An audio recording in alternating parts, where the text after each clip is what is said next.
3, 2, 1. Hello and welcome to the very first episode of What a Load of Crop, where we bring you the latest in updates from the National Agricultural Statistics Service. My name is Nikki Work. I'm the editor of the Fence Post, and I have one very important question to ask you. When is spring going to start feeling like spring? According to the latest crop reports out of the U.S. Department of Agriculture, I'm sure there's probably a lot of farmers in Colorado and Nebraska who are asking the exact same question.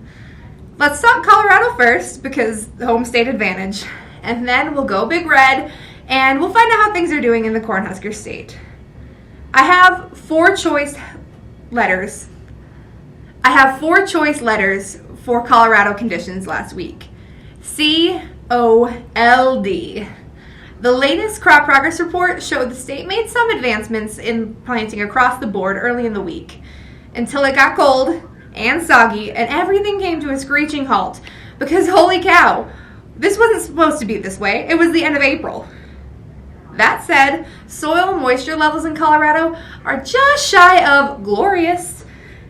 89% of the topsoil in this state is rated adequate or surplus, and 81% of the subsoil is the same.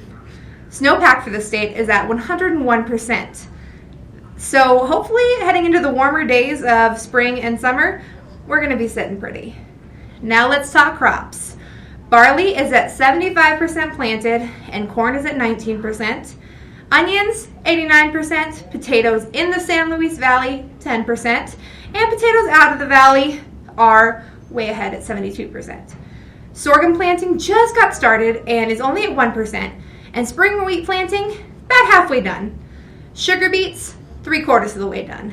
Nearly all of these figures are just about on track or way ahead of the 5-year averages. Now we're going to journey on northeast and up to the beef states to find out how things are going up there. Again, things were wet and cool in Nebraska, and that was a big obstacle for farmers trying to get into the field.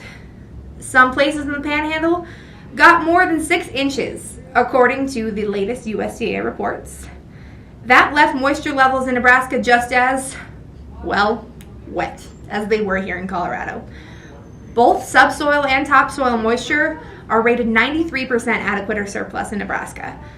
26% of the corn is planted, but that's pretty far behind the 5-year average of about 45% for this time of year.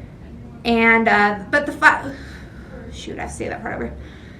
26% of the corn is planted, but that's pretty far behind where they were last year.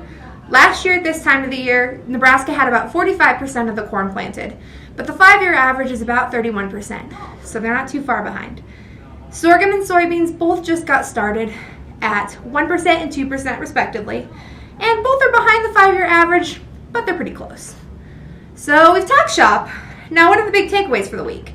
Well, you know what they say about April showers, and while May flowers are great, what about May sprouts? How can we expect to see our corn coming up, to see our potatoes coming up, if we can't get into the fields? But hey, it's better to be rainy than the opposite. So let's just hope the next few weeks stay a little bit drier to keep the planting conditions favorable. This has been the first episode of What the Crop. We'll be posting these every week with the latest updates from the National Agricultural Statistics Service. Check out thefencepost.com and greeleytribune.com for the latest.